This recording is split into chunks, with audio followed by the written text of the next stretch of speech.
बेटा तू बहुत लकी है जो तूने अपने पापा की गाड़ी ठोक दी, फिर भी तेरे पापा ने तुझे कुछ नहीं कहा। वरना पिछले हफ्ते ड्राइवर की वजह से भैया की गाड़ी में ना हल्की से खरोच आई थी। मालूम है तेरे पापा ने उसके साथ क्या किया? तो क्या किया पापा आपने? बेटा बिजनेसमैन हूँ, हिसाब बराबर किया और क्या। मतलब? अरे मतलब उसने भैया की गाड़ी में निशान बनाया था और भैया ने उसके गाल पर निशान बना दिया। सपाक सटाक ऐसा मारा कि है ना भैया। लेकिन बेटा आगे से ध्यान रखो, क्या है ना भैया अपनी चीजों को लेकर काफी इमोशनल है। अरे ओए, अब बना रहा है कोने में खड़ा खड़ा खुद पी रहा है और ड्रिंक लेगा मेरी? लाए साहब जी।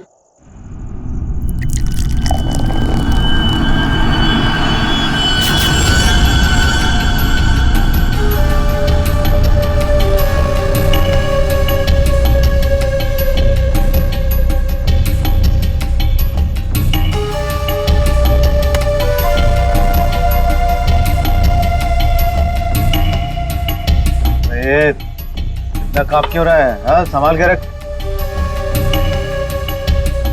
अरे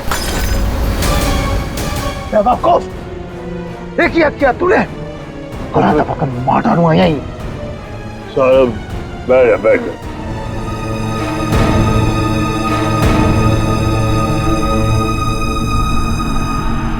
गलती हो गई ना, कोई बात नहीं, गिलास ही तो था। साहब गलती होगी, वो हाथ से गिलास। फिर वही बात, भाई कांच का टुकड़ा तेरे से ज्यादा कीमती थोड़ी ना है। सीधा आजा आजा, उठा ले भाई, किसी के लग जाएगा नहीं तो। उठा।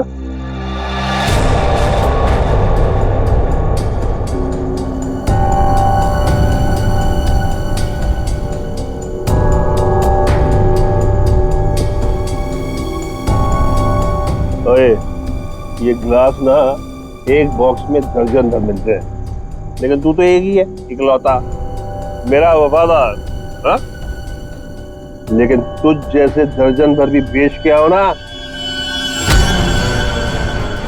बदले में ऐसा एक भी गिलास नहीं मिलने वाला, समझा? अभी मेरी पगार में से काट। ये जो तूने किया है ना, उसके बाद तुझे पगार देने वाला कौन है? अब बड़े बड़े मुंह क्या देख रहा है? चल जाके दूसरा ड्रिंक बना के ला, चल। सुन, इस बार ग्लास संभाल कर लाना, वरना टूट गया ना तो तुझे भी बसंती कर कांच के टुकड़ों पर नचाऊंगा। हेलो हेलो, अरे कौन बोल रहा है? आपके कपड़े चेंज करवा देता हूँ। तू ठीक करा, चल चल चल चल। हेलो, और मुंह में जुबान नहीं है क्या? हेलो हेलो, अरे बोलो कुछ।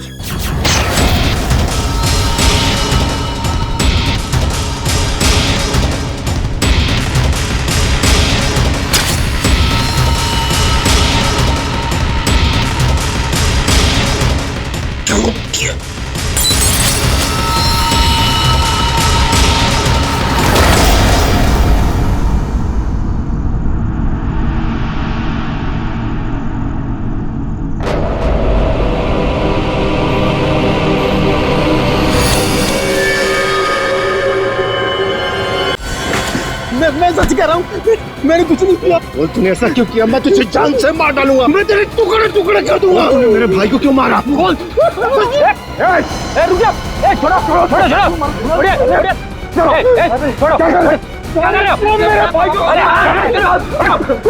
इसने मेरे भाई का खून। सब शांत हो जाओ, हमें अपना काम करने दो, सब कुछ सामने आ जाएगा, समझा?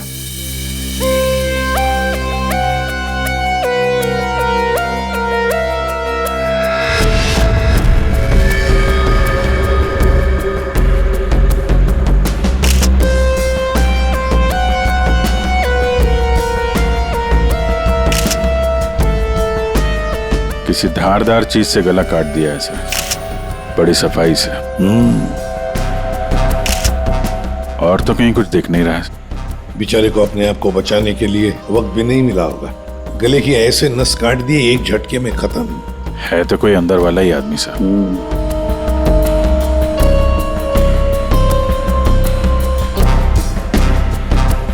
जरा बताओगे एग्जैक्टली क्या हुआ क्या था यहाँ पर? तुम्हें ऐसे क्यों लगता है कि मोनू ने ही निर्जर को मारा होगा? क्योंकि उस वक्त छत पर इनके और मोनू के अलावा और कोई नहीं था सर। आप कहाँ थे? मैं नीचे किचन में थी हमारी कुक के साथ। और ये दोनों तो यहीं पे थे ना, छत पे? नहीं सर, हम नीचे गए थे कमरे में। सर इसने ना मेरे कपड़े पर वाइन गिरा दिया था, तो कपड़ा बदलने के लिए मैं इसके अमन के साथ नीचे गया था। तो मतलब कुछ देर के लिए तुम लोग जब गए थे नीचे तब किसी ने निर्जर को मारा है? अरे सर किसी ने नहीं, इसने मेरे भाई का खून किया। इसने मेरे भैया का वाइन का गिलास इसने तोड़ दिया, तो भैया ने इसे मारा और बदले में इसने मेरे भैया का खून कर दिया। इसने ही खून किया सर। मैंने नहीं मारा साहब जी को। मैं तो दूसरा गिलास लाने के लिए गया था तो साहब पे मेरे सामने हमला हो गया और डर के मारे मेरे हाथ से गिलास छूट गया। मैं सच कह रहा हूँ साहब, मैंने नहीं मारा। तुमने हमला होते हुए देखा था? जी साहब। सर आप इसकी बातों में बताइए कि बकवास कर रही है। सर मैंने कहा ना सर, इसने ही खून किया सर। इस शकल से खून ही लगता है। नहीं साहब, मैंने खून नहीं किया साहब। हमें पहली बार थोड़ी ना मारे थे। 10 साल से उनकी गालियां खा रहा हूँ कि मार खा रहा हूँ। यही मेरी जिंदगी थी। मेरी हिम्मत कहाँ की मैं साहब को। नहीं साहब, मारना तो दूर, मैंने हाथ तक नहीं लगाया। मैं सच कह रहा हूँ साहब। तो किसने मारा मेरे पति को? भगवान ने मारा। क्या बोला? भगवान ने मारा? मैंने कहा ना सर, ये बकवास कर रही है। एक मिनट, क्या बोल रहे हो तुम? भगवान ने मारा? क्या मतलब क्या है तुम्हारा? है? वो तो नहीं पता साहब। साहब मेरे सामने खड़े हुए थे और देखते ही देखते उनका गला कट गया।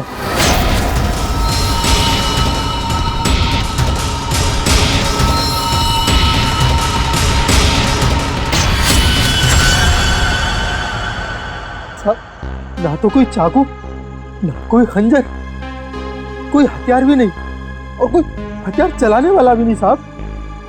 कोई हथियार नहीं था? हाँ साहब, अचानक से उनका गला कट गया। उनको किसी ने छुआ भी नहीं। ये सब भगवान ने उनके कर्मों की सजा दी है। बंद कर अपनी बकवास। अरे सर इसने खून किया मेरे भैया का, मैं बोल रहा हूँ ना। शांत हो जाओ। सर आप इसकी बात पे विश्वास कैसे कर सकते हैं? तुमसे किसने कह दिया कि हमने इसकी बात का यकीन कर लिया? हाँ? हमें क्या करना है और क्या नहीं करना है हम अच्छी तरह से जानते हैं। आप दोनों थोड़ी देर के लिए शांत हो जाइए, समझे? सर ये मोनू को समझ में नहीं आ रहा है। नाटक तो नहीं कर रही है? अभिजीत, अगर ये मोनू नाटक कर रहा था तो किसी और के नाम पे डाल देता खून, है ना? ये सब भगवान का चमत्कार वगैरह ये अजीबोगरीब कहानी नहीं बनाता वो। शायद गुमराह करने के लिए सर। हो सकता है इसने इस वाइन ग्लास के टुकड़े को उठाया और अपने मालिक का खून कर दिया। ये लाश के आसपास कांच के टुकड़े बिखरे हुए हैं सर, और इन पे खून भी लगा हुआ है। अभिजीत, अगर मोनू निर्जर का गला काटता तो उसके बदन पर, उसके हाथ पर कहीं तो खून के छींटे होते। कुछ भी नहीं है। देखो, और तो और निर्जर का गला देखो। अगर कोई कांच से गला काटता तो सीधे ऐसे काटता, आड़ा हॉरिजॉन्टल काटता, वर्टिकल कट नहीं मारता। देखो इसके गले पर वी शेप में 2 लगभग वर्टिकल कट्स हैं, और वो भी 2 अलग अलग जगहों पे, एक इस तरफ है एक इस तरफ। 2 बार तो कोई गला नहीं काटेगा। फिर भी सर इस मोनू की बात पे विश्वास करना तो मुश्किल है। एक ही कर सकते हैं, बॉडी को फॉरेंसिक लैब भेज देते। साळुंखे को कहते हैं कि देखो, चेक करो अच्छी तरह से, ये जो गले पे निशान है क्या उसमें कांच के टुकड़े हैं क्या? पर यहाँ पे एक ही चीज है जिससे खून किया जा सकता है, ये कांच। कांच। अंकिता, जरा बताओ, क्या तुमने किसी को तुम्हारे घर के अंदर आती जाते देखा? नहीं सर, कोई और आता तो मुझे जरूर पता चलता। और आप दोनों पूरी टाइम वहाँ पे कमरे में ही थे क्या? जी सर। आपने इन दोनों को देखा था कमरे में जाते हुए? हाँ, और इन्होंने भी मुझे देखा। सर इसका मतलब ये है कि बाहर का कोई आदमी घर के अंदर से नहीं आया। फिर तो घर के बाहर से आ सकते हैं। ये पाइप से। फिर एक काम करो, इन सब की स्टेटमेंट्स ले लो, इस कुक के भी, और मैच करके देखो देखो कितना सच बोल रहे हैं ये लोग। और अंकिता तुम बैठ जाओ। आइए आइए चलो।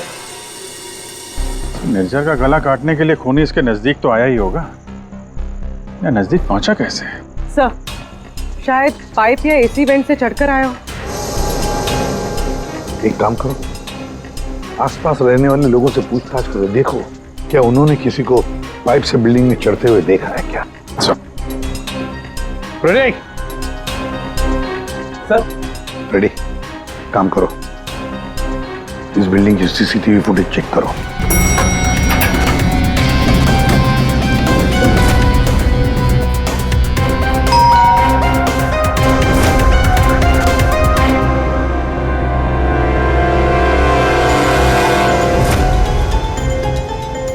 इसमें तो कुछ दिख नहीं रहा, फिर खूनी ऊपर पहुंचा कैसे? इस बिल्डिंग को 20 फ्लोर है, शायद खूनी ने 8-10 फ्लोर के बाद बाहर से चढ़ना शुरू किया होगा। हो सकता है सर, शायद इस वजह से बाहर कैमरा में आया नहीं। जी आप? मैं इंस्पेक्टर दया, सीआईडी से। यहाँ आपके बगल वाले बिल्डिंग के छत पे एक आदमी का खून हुआ है। मैं आपसे ये पूछने आया कि आपने या आपके घर में किसी ने कुछ देखा है क्या? जी नहीं, मैंने तो कुछ नहीं देखा, लेकिन हाँ, मेरा बेटा बन्नी कह रहा था कि उसने वहाँ कुछ देखा है। क्या क्या देखा है उसने? आप अंदर आइए ना प्लीज। अरे सुनो। क्या हुआ? कौन है?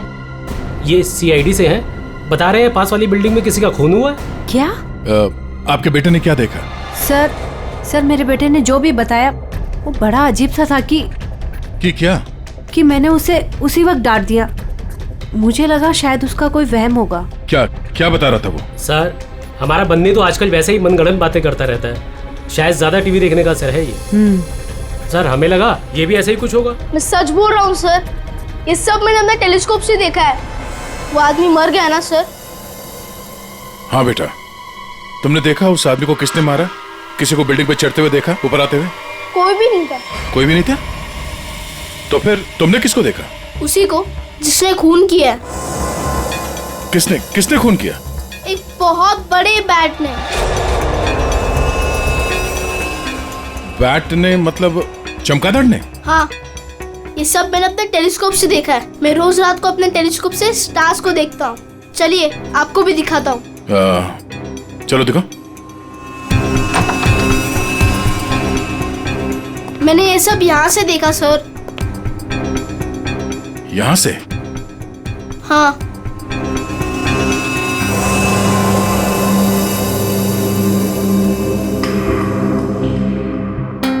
मैंने सच में देखा था अंकल। बेटा, आपका फेवरेट सुपर हीरो कौन है? बैटमैन। ओह, बैटमैन। ठीक है, आपने आज सीआईडी की बहुत मदद की। Thank you. मैं चलता हूँ। Thanks. Thank you sir.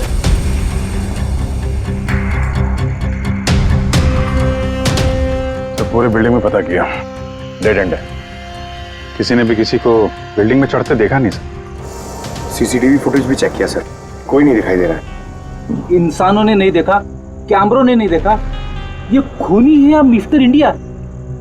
Ready, ये खूनी कांच की तरह है, कांच की तरह ट्रांसपेरेंट, पारदर्शी। हमारे सारे सवालों का एक ही जवाब है, ये कांच। तुम्हारा अंदाजा एकदम सही है। इसके गले के घाव में से कांच का टुकड़ा मिला है। मतलब सर, मोनू ने टूटे हुए कांच से इनका गला काटा और इनकी जान ले ली? हाँ, लगता तो वैसे, मगर पता नहीं क्यों मेरा मन कहता है कि जो दिखता है ये केस वैसा नहीं है। बिल्कुल तुम्हारी बातों की तरह से। हाँ? नहीं, मेरा कहने का मतलब ये था कि वाइन ग्लास के कांच के टुकड़े को और उसके घाव में से जो कांच का टुकड़ा मिला उसको, दोनों को मैंने अच्छी तरह से टेस्ट किया। तो दोनों एक ही हैं, लेकिन अलग अलग। देख सर, उनके दिमाग खराब मत कर यार, जो है वो सीधे सीधे बता देना यार। सीधी सीधी बात ये है भाई कि वाइन ग्लास के कांच के टुकड़े से इसका गला नहीं काटा गया। तो फिर देखना चाहते हो? आओ देखो। यह है वाइन के ग्लास का टुकड़ा, और ये देखो, ये है वो कांच जो इसके गले के घाव में से मिला है। दोनों की कंपोजिशंस अलग अलग है, ठीक है। वाइन का ग्लास बहुत ही महंगे क्रिस्टल से बना हुआ है, और इसके गले में से जो कांच का टुकड़ा मिला है वो बहुत ही साधारण सा, बहुत सस्ता सा, घरेलू काम में इस्तेमाल किया जाने वाला कांच है। वाइन ग्लास के कांच से खून नहीं हुआ है, इसका मतलब है कि मोनू ने खून नहीं किया। लेकिन हमें वहां पे तो दूसरा कोई कांच का टुकड़ा मिला ही नहीं। यार सड़न के, अगर वाइन ग्लास के कांच से नहीं गला काटा है तो फिर कौन से ग्लास से काटा है? एक और बात, ये जो कांच का टुकड़ा इसके गले में से मिला है, उस कांच के टुकड़े पर काले रंग की डाई और गोंद मिला है, गम। काले रंग की डाई? कौन? जिसने खून किया वो वहां नहीं था, जिस कांच से खून किया वो भी वहां नहीं था। अब मैं यहां हूं कि मैं भी नहीं हूं। काले रंग की डाई और गोंद, ऐसा कौन सा कांच होता है? किससे काटा होगा? और उसी कांच से काटा तो क्यों काटा? अब जी काटने की बात की ना तुमने, पतंग के मांझे से भी तो काटा जाता है। क्या मतलब तुम्हारा? मतलब साउंड के बचपन में तूने कभी पतंगे उड़ाई हैं? नहीं, मैं बहुत स्टूडियस बच्चा था। तेरी की यार, हम सब ने पतंगे उड़ाई है, और पतंगे काटी भी है दूसरों की, मांझे से, पतंग के मांझे से। उसके ऊपर कांच का चूरा और गोंद लगाई जाती है मांझा बनाने के लिए। लेकिन पतंग के मांझे का कांच इसके गले में कैसे पहुंचा होगा? सर, वो बच्चा बनी, वो कह रहा था कि उसने टेलीस्कोप में एक बड़े से बैट को इस आदमी को मारते हुए देखा था। बैट को? चमगादड़? हाँ सर, वो बैट जैसा कुछ हो सकता है, कुछ और हो। जैसे कि पतंग काले रंग की? हाँ यार, पतंग। हाँ, हमने सुना है ना कि पतंग के मांझे से हाथ कट जाता है।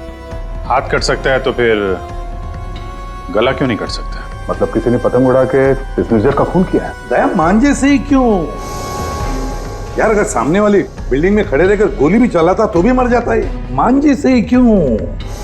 पतंग के मांझे से ही क्यों?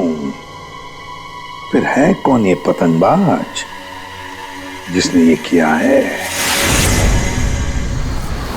अभिजीत, ये निर्जर जब मौत हुई तब यहां खड़ा था, है ना? लगभग हाइट इतनी है। पंकज, जरा आओ तो। और सर, फिर उसके गले पे 2 निशान पड़े, ऐसे। और अगर खूनी पतंग उड़ा रहा था तो फिर यहीं कहीं खड़ा होगा, उस तरफ। लेकिन सर, ये मांझा एकदम सीधे तो नहीं रहता, हवा में हिलता रहता है। तो इसीलिए तो ये हम तय नहीं कर सकते कि खूनी कहाँ खड़ा होगा, किस तरफ खड़ा होगा। हवा का भी पता नहीं रहता ना सर, कभी इस तरफ बहती है तो कभी उस तरफ बहती है। वो कहते हैं ना सर कि रुख हवा का हो जिधर का उधर के हम है। और जिधर हवा का रुख पतंग का भी वही है। भाई, पतंग उधर से ही उड़ेगी ना जिधर से हवा चल रही है। सर, कल रात हवा किस तरफ चल रही थी? अभी पता लगाते हैं। हेलो। हाँ, मौसम विभाग जी। हमें सीआईडी से एसीपी प्रद्युमन बोल रहा हूँ। हाँ सर, बोलिए। अगर एक इंफॉर्मेशन चाहिए, कल रात 1 बजे हवा किस डायरेक्शन में चल रही थी, किस दिशा में चल रही थी हवा? सर, कल रात 1 बजे हवा साउथ ईस्ट की तरफ चल रही थी sir. Okay, thank you. South east की तरफ से हवा चल रही थी। अगर हवा साउथ से आ रही थी तो खूनी भी साउथ में ही होगा, पतंग यहाँ पर थी, और इस वक्त भी हवा साउथ से ही आ रही है। साउथ मतलब यही बिल्डिंग है, 1 2 3। ये निर्जर के गले पर जो मांझे के निशान है, घाव के निशान है, वो काफी वर्टिकल है, यूं ऐसे है। तो इसका एक ही मतलब हो सकता है कि मांझा नीचे से ऊपर की तरफ आया था। सर, मतलब पतंग जिस बिल्डिंग से चगा रहे थे वो इस बिल्डिंग से छोटी थी हाइट में? हाँ पंकज, एग्जैक्टली। छोटी बिल्डिंग तो ये है सर, ये 1 और वो 2 और वो 3। साउथ ईस्ट तो सर वो बिल्डिंग वन विहार। खूनी उसी बिल्डिंग में खड़ा होगा, वन विहार में। लेकिन सर, कंफर्म कैसे करेंगे? पतंग उड़ा के करेंगे। पतंग उड़ा के? हाँ अभिजीत। अच्छा एक बात बताओ, तुम में से किस किस को पतंग उड़ाना आता? सर मैं बहुत अच्छी उड़ाता था। सर पतंग उड़ा ले। अच्छा, लेकिन इस बार नहीं। इस बार पतंग मैं उड़ाऊंगा, क्योंकि हर बार तुम लोग मजे लूटते हो हर बात में। मतलब सर आप पतंग उड़ा के पंकज को मारने की कोशिश करेंगे? ये क्या बोल रहे सर आप? डरते हो पंकज? ये तुम एक सीआईडी ऑफिसर हो, मरने से डरते हो? सीआईडी ऑफिसर वो होता है जो देश के लिए, लोगों के लिए अपनी जान निछावर करता है। चाहे पतंग से गला काट के ही क्यों नहीं। क्या बोल रहे हो सर? चढ़ जाओ सूली पे, चढ़ जाओ सर। होता है कभी कभी। प्लीज चढ़िए। चलो चलो।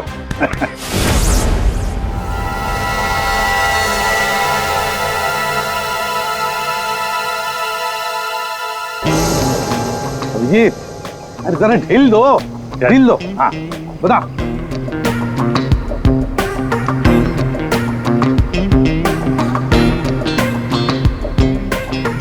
वाह सर वाह। अभिजीत जैसा पूरा ढील देना। या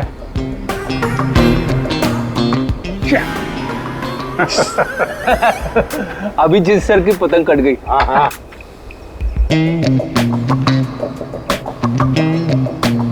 अरे यार, अरे वाह सर वाह। आप पतंग को ना एक बार उस पुतले तक लेके जाइए, हमारा शक यकीन में बदल जाएगा।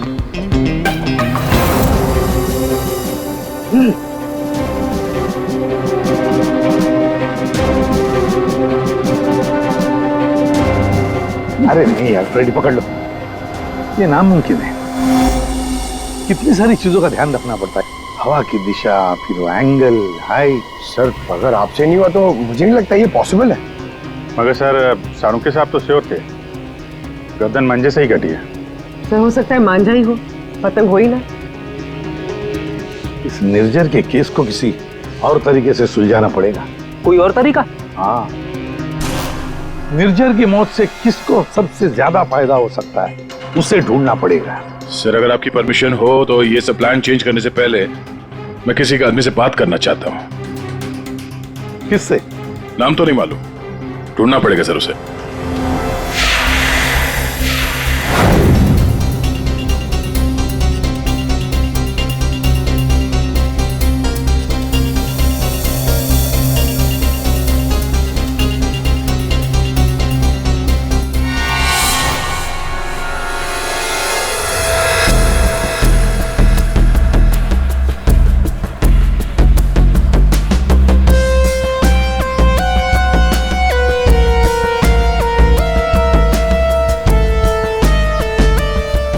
भाई, पतंग उड़ाने के लिए आपकी उम्र कुछ ज्यादा नहीं है? क्यों? पतंग उड़ने से पहले नाम और उम्र पूछती है क्या? हाँ, अगर आप जानना चाहते तो मैं बता देता हूँ। मैं इंस्पेक्टर दया, सीआईडी से। मैं यहाँ एक केस के सिलसिले में आपसे कुछ पूछने आया हूँ। कहिए। अतः भाई ये बताइए, क्या इस तरह के मांझे से किसी की जान ली जा सकती है? मतलब गला काटा जा सकता है? अरे क्या कह रहे हैं जनाब, ये तो मेरी रोजी रोटी है, ये तो मेरे परिवार का पेट पालने के लिए, ना कि किसी का गला काटने के लिए। अतः भाई फिक्र मत कीजिए, ये सिर्फ जानकारी के लिए पूछ रहा हूँ। या बाजार में सबसे पूछा तो सबने यही बताया कि यहाँ सबसे समझदार और जानकार आदमी इस पेशे में आप ही हैं। मेरे सवाल का जवाब देंगे आप? सुना तो कई बार है जनाब, और अखबार में भी पढ़ा है कि मांझे से लोगों का हाथ कट जाता है। तो क्या मांझा इतना तेज हो सकता है कि कोई उससे किसी की जान ले ले? जनाब, पिछले कई सालों में बहुत से कानून आए हैं जो मांझा एक हद से ज्यादा तेज नहीं बना सकते। अब इसी को देख लीजिए, आजकल ऐसे मांझे बनते हैं रुई के, कांच के नहीं, और सस्ते से सस्ता है और उड़ाने में भी उतना ही मजा आता है। अल्ताफ भाई, कोई तो होगा जो इतनी तेज मांझा बनाता है, कांच वाला, और लोग खरीदते भी होंगे। चोरी छुपे तो यहाँ हर किस्म के काम होते हैं। मुझे नहीं लगता जनाब कि मांझा बनाने वाले किसी एक का काम है, और अगर बनाना भी पड़ता होगा तो कांच का मसाला उसको खुद ही बनाना पड़ता है और खुद ही उसको लगाना पड़ता है। ये बड़े जोखिम का काम है, इसमें उंगलियां भी कट सकती हैं। आज से 30 साल पहले हमारे गांव में वो तेज मांझा बनता था, लेकिन आजकल बच्चों के पास ना तो टाइम है ना हुनर है। हाँ, आजकल के बच्चों में तो नहीं है। हो सकता है ये खूनी आप ही के पीढ़ी का हो। अच्छा, इस तरह का मांझा बनाने में कौन सा कांच इस्तेमाल होता है? किसी भी तरह का चल जाता है। अब जैसे ये है, ये सस्ते में सस्ता है और ये बल्ब के टुकड़े से भी बनता है। चाहे आप ट्यूब लाइट उसमें लगा दीजिए तोड़ के। तो कांच के जरिए पता लगाना मुश्किल है। अच्छा अल्ताफ भाई, अगर आपको ये काम करना होता तो आप कैसे करते? दुनिया में चंद ही लोग होंगे जिनके हाथों में ये हुनर है। हम जानते हैं अल्ताफ भाई, इसीलिए तो हम आपके दरवाजे पे आए। बड़ी मेहनत का काम है साहब। पतंग किस जगह पर उड़ाना है, किस ऊंचाई पर, हवा का रुख, रफ्तार सब सही हो तभी निशाना सही लग सकता है। शुक्रिया अल्ताफ भाई, शुक्रिया।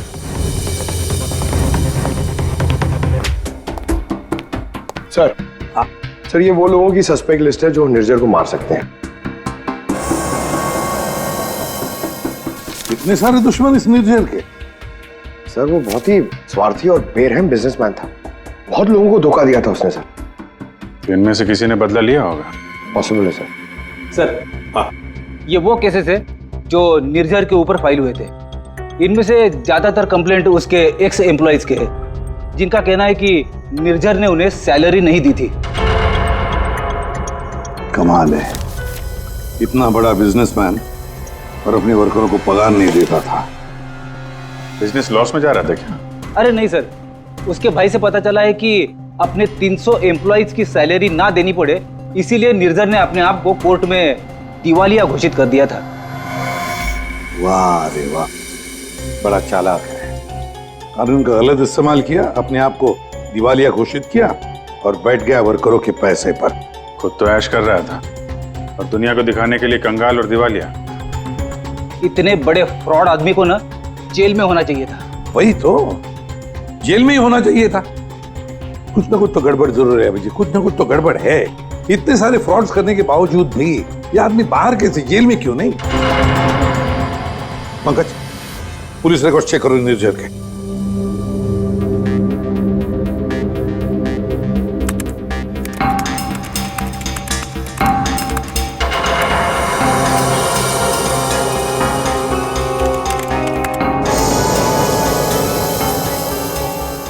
सर पुलिस रिकॉर्ड तो है। क्या 5 साल पहले निर्जर कस्टडी में लिया गया था सर। ये मगर सर सिर्फ 1 घंटे के लिए। क्या? सिर्फ 1 घंटे के लिए? कमाल है सर, 1 घंटे के लिए कौन जेल में जाएगा? इतना बड़ा फ्रॉड किया और सिर्फ 1 घंटे के लिए? ओ, सर ये फ्रॉड के लिए तो अंदर गया ही नहीं था, हिट एंड रन केस के लिए गया था। किसको उड़ाया इसने? ज्यादा डिटेल्स तो दिख नहीं रही इसमें। अरेस्टिंग ऑफिसर कौन है देखो? Inspector Rane, Versova police station. कैसे राणे साहब? हाँ ठीक है, बोलिए। जरा ये फोटो देखो राणे, इसका नाम निर्जर है और 5 साल पहले आपने किसी केस में अरेस्ट किया था इसे। हाँ याद है मुझे, इसे तो हमने हिट एंड रन केस में पकड़ा था। एक्सीडेंट? किसका एक्सीडेंट हुआ था? एक बच्चे का एक्सीडेंट हुआ था, मगर बाद में पता चला कि गलती बच्चे की थी। बच्चे की गलती? कैसे? बच्चे भागते हुए अचानक रोड पे आ गया और इस कार से टकरा गया। अच्छा, अचानक भागते हुए आया। क्या क्या हुआ, क्या था? कोई इसको दौड़ा रहा था या वो किसी का पीछा कर रहा था? सर पतंग के पीछे। पतंग? हाँ सर, वो ऊपर देख के भाग रहा था पतंग पकड़ने के लिए। उसे पता ही नहीं चला कि कब वो रोड पे आ गया। वैसे बड़ी अच्छी याददाश्त है आपकी। इतने सालों के बाद भी आपको निर्जर केस के बारे में सब कुछ याद है? सर ऐसे बेरहम इंसान को कौन भूल सकता है? बेरहम? क्यों? माना एक्सीडेंट में उनकी गलती नहीं थी, कम से कम देखना तो चाहिए था ना कि बच्चे का क्या हाल हो गया। उसको बच्चे से ज़्यादा इम्पोर्टेंट था टाइम पे मीटिंग में पहुंचना। उस बच्चे का बाप अभी भी याद है मुझे। क्यों, कुछ किया था क्या उसने? कुछ नहीं। कुछ नहीं मतलब? सर कुछ नहीं किया, इसीलिए तो याद है। ना कुछ कहा ना कुछ सुना। जब उसे पता चला कि निर्जर को छोड़ना पड़ रहा है तो पुलिस स्टेशन के बड़ा ऐसे खड़ा रहा जैसे सांप सूंघ गया हो, जो कोई फर्क नहीं पड़ा हो। फिर वो चला गया। उसका फोटो तो होगा ना आपके पास? सर वो ओपन एंड शेड केस था। एक्सीडेंट साबित होने के बाद कोई इन्वेस्टिगेशन करने की जरूरत ही नहीं पड़ी। अच्छा, नाम वाम तो लिखा होगा ना उसका कहीं? हाँ सर, 1 मिनट। कहता वो निर्जर केस की फाइल देना।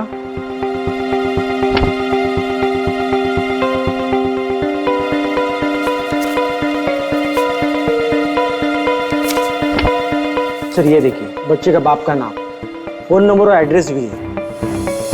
पवन कुमार, शंकर नगर। बेटी, एड्रेस फोन नंबर वगैरह नोट कर लो जरा।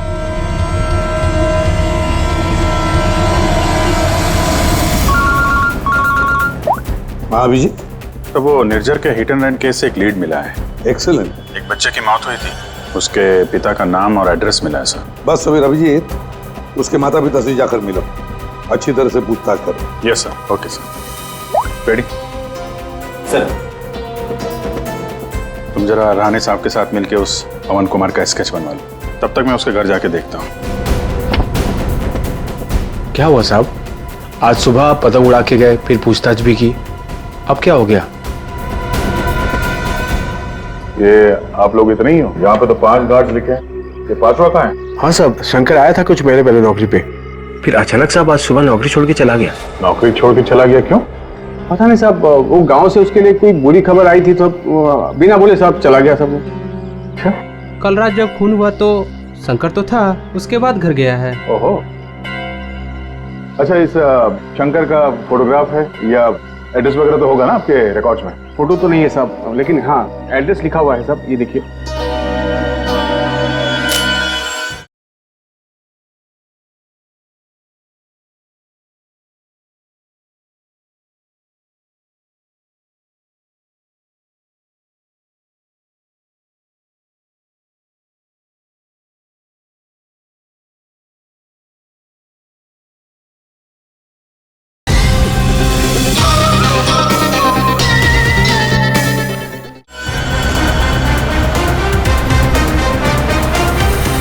हाँ सर, एड्रेस तो मिल गया है, पर मुझे लग रहा है कि ये एड्रेस गलत हो सकता है सर। शंकर ने खून किया है सर, फिलहाल तो फरार है, पर उसने निर्जर को क्यों मारा होगा ये मकसद तो समझ में नहीं आ रहा है। सर, ये पवन कुमार के घर में तो ताला लगा हुआ है। पड़ोसी बता रहे थे कि बच्चे के एक्सीडेंट के 2-3 साल के बाद उसकी माँ ने उसके गम में आत्महत्या कर ली। और ये पवन का क्या हुआ? सर, वो तो 3 साल पहले ही घर छोड़ के चला गया, उसके बाद से वापस नहीं लौटा। मुझे तो इसी पे शक है सर। 1 मिनट अभिजीत, ये पवन 3 साल पहले घर छोड़कर चला गया और फिर अचानक अब जाग उठा बदला लेने के लिए? क्या कर क्या रहा था 3 साल तक? एक मिनट सर, एक मिनट। अभिजीत, ये पवन अपने घर से कितने साल से गायब है? ये 3 साल पहले। क्यों 3 साल से? अच्छा सर, वो पवन कुमार का स्केच बनने वाला था, बन गया वो? देखता हूं।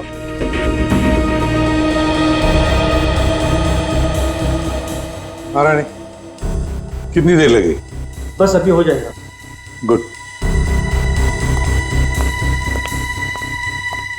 दया, थोड़ा टाइम लगेगा। क्यों? लेकिन क्यों पूछ रहे हो? कुछ नहीं सर, सब समझ में आ गया। ये केस अब एकदम कांच की तरह साफ है सर। कांच की तरह साफ हो गया मतलब?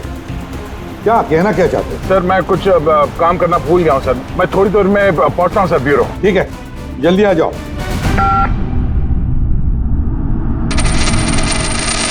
हाँ यार, आज नींद नहीं आई। अरे कैलाश, शुक्रिया। तुम्हारी वजह से आज हमने एक मुजरिम को पकड़ लिया। अच्छा हाँ, वो शंकर, उसने गलत एड्रेस लिख दिया था। उसे खुद लिखा था क्या? नहीं साहब, शंकर तो अनपढ़ है। अच्छा, तो फिर रजिस्टर में एड्रेस कैसे लिखा? जी साहब, मैंने। तो यहाँ जितने भी नए गार्ड आते हैं उनका नाम, नंबर, एड्रेस सब तुम्हें लिखते हो? जी सर। अरे हाँ, ओह सॉरी, मैं तो भूल ही गया था, सारे रिकॉर्ड्स तो तुम ही रखते हो। कौन सिक्योरिटी गार्ड काम पे कब आता है, कब नौकरी छोड़ के चला जाता है, ये सारी तैयारी तो तुम ही करते हो, हैं? वैसे कैलाश, कितने साल से नौकरी कर रहे हो इस बिल्डिंग में? हाँ साहब, 3 साल से। 3 साल से? 3 साल से वो खूनी भी गायब है।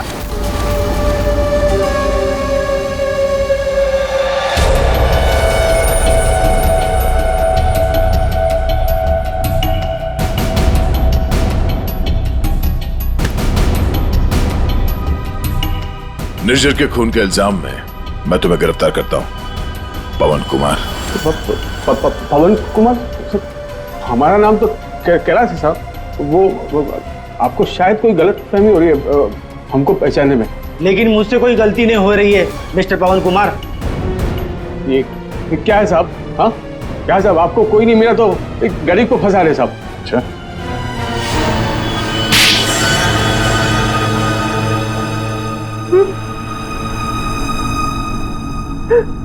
हाँ सर, मैंने मारा निर्जर को। उसने मेरे बच्चे की जान ली सर।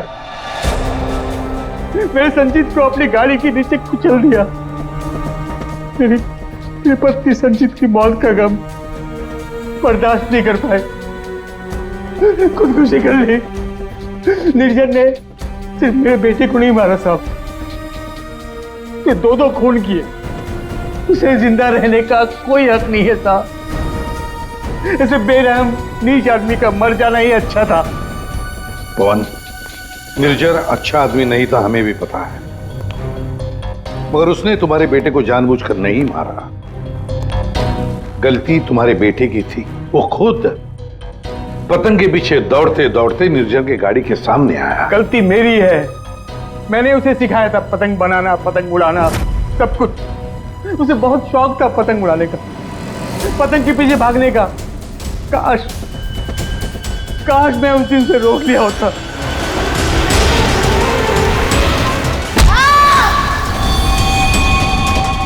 तो बेटा जिंदा होता। देखो, हम तुम्हारा दर्द समझ सकते हैं, लेकिन तुम्हें यह भी समझना चाहिए कि वो एक एक्सीडेंट था। लेकिन एक्सीडेंट के बाद वो मेरे बच्चे को बचा सकता था ना। क्या मतलब? जब पुलिस ने उसको रिहा किया, सर आप बच्चे को अस्पताल तो लेके जा सकते थे ना।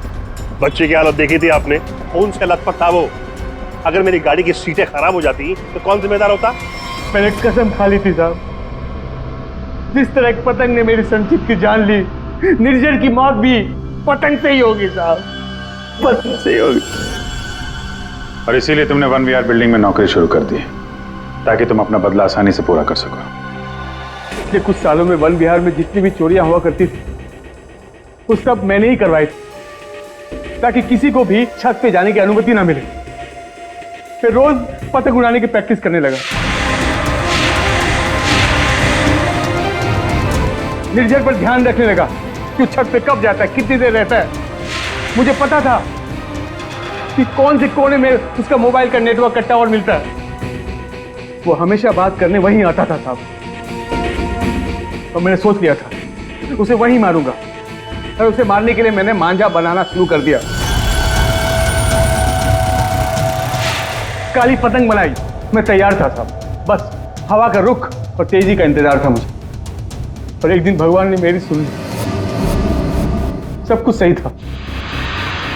मैंने निर्जर के मोबाइल पे फोन किया, पतंग उड़ाई और उसका गला काट दिया। जिस मांझे से तुम अपनी जिंदगी का इंसाफ करना चाहते थे, उसी मांझे ने तुम्हारी जिंदगी की रेखा बदल दी। तुम्हें कड़ी से कड़ी सजा होगी। हाय बनी, ये आपके लिए। ये किस लिए? केस सॉल्व करने में आपने हमारी मदद की है, इसलिए हमारी तरफ से ये थैंक यू गिफ्ट। लेकिन जब तुम पतंग उड़ाओगे जरा संभाल के, तो तुम्हारी मम्मी या पापा साथ में हो तभी उड़ाना, अकेले नहीं। जैसे तुम टेलीस्कोप से स्टार्स देखते हो ना, वैसे ही जब तुम ये पतंग उड़ाओगे मैं इसे देखूंगा। प्रॉमिस? पक्का वाला प्रॉमिस।